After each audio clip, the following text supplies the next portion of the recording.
This is silly and wacky and fun. Not every movie needs to be a masterpiece to worth your time. Sometimes all it needs to do is make you laugh and have fun. And Nick and Alice absolutely understands that. Let's talk about it.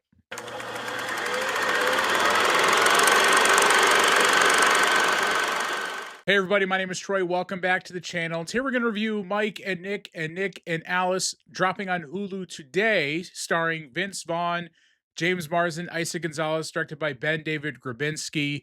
And this movie overall is just fun. This is one of those movies that just wants you to sit back, relax, and have a good time. And honestly, that's exactly what it delivers. It doesn't need to be groundbreaking or mind blowing, and this one definitely knows that. It definitely leans into the trope of kind of making fun of itself and making fun of the genre and some of the wacky things about it. The film centers around these three characters as Nick goes back in time about 6 months to try to prevent Mike's death that he feels somewhat responsible for, as they work together to try to stop it from happening, and how complicated it gets because of this crime family in general. And so again, it's not revolutionary. It's nothing different that makes this a unique story. There is that little time travel element to it, but it doesn't play a huge factor in it. But this movie just wants to entertain you, to have you have fun, and to sit back and enjoy the action. And I think it does that mostly. It's simple, it's self aware, and it fully braces being silly and over the top. It really does lean into the parody of this style of storytelling. And I think that's where a lot of the fun comes from. A lot of the jokes I think are really good. There is a running gag about the Gilmore Girls in this movie that's just really fun. There's an extended scene that lasts almost about 3 minutes of them talking about that show, and it's just really fun. And then there's other elements too that they make fun of, like that 2000 slow camera effect, and they just use it in really kind of funny times, and it just works, I think, most of the time. But overall, like I said, it's just not special. It's not blowing you away, but I think it accomplishes that main task of just wanting to entertain you. And for that, I do appreciate it. It knows its lane and it stays in it, which I do actually respect. And Vince Vaughn does a really good job too leading this cast. He's responsible for playing essentially two different versions of himself that are separated by 6 months, but really there's some character growth between those 6 months for him. And I think he does a really good job of kind of playing both of those characters and where they're at that stage of their life. And so he's really good, and he does pretty good job of leaning into more of the emotional elements of that character. And so I was really impressed by his performance overall. He really does bring the right energy to keep everything moving and grounded. And then combination with James Marsden and Eiza Gonzalez as well. Just they're a great trio. James Marsden is great. I love him and everything. He's been shining in paradise in some of these flashback sequences in season two.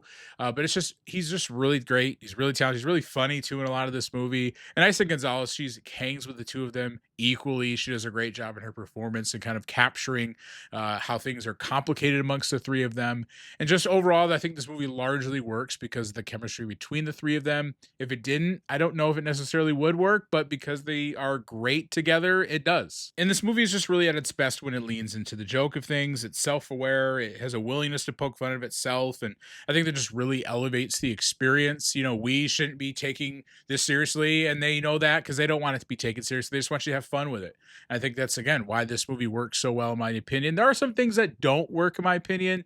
It's not a perfect film by any stretch of the memes. Some of the secondary characters feel a little too on the nose with the genre tropes. Specifically, the character of Jimmy Boy didn't land for me. I just felt kind of obnoxious and over the top a lot of the times. I know that's the purpose of the character, but I think a lot of his dialogue just wasn't funny to me. I think some people may find it funny, but I just didn't really enjoy that overall. That's no slight against the actor of Jimmy Tatro. I mean, he does, I think, play that character in a lot of different movies and shows that he's a part of, but it just didn't necessarily work for me. But that's fine. Again, it might work for other people. I think that's just more of a personal preference for me overall. But again, those moments just didn't hit as consistently, I think, as when the main trio was on screen. I think this movie is at its best with the three main leads on screen. I feel like you definitely lose the strength of the film when it cuts away to the other secondary characters. Like I said, just didn't fall in love with them as much, I think, as they wanted us to. And again, that's just my personal preference. But overall, when those three leads are on screen, which is most of the time, I think the movie is just really at its best. But this movie just succeeds because it doesn't take itself seriously. It's designed to be fun and easy watch. And I think, again, it just mostly nails that goal.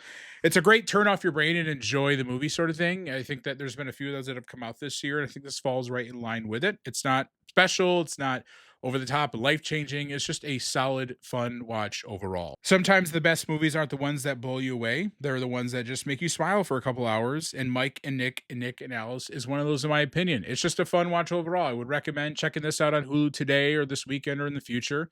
In my opinion, I'm gonna rate this a solid 3.5 out of 5. I think there's enough here to enjoy. Just sit back and not take it seriously. I think that's for what it is. And I think if you go into that with that mindset, I think you'll walk out of it just enjoying it a little bit more. If you've seen Mike and Nick and Alice, let me know your thoughts in the comments below. What did you like about the movie? What didn't you like about the movie? Also, let me know what's your favorite Vince Vaughn movie. What's your favorite movie of his that he's been a part of? Would be curious to know that as well. But if you like this video, leave a like, subscribe to see the future stuff, and thanks for tuning in.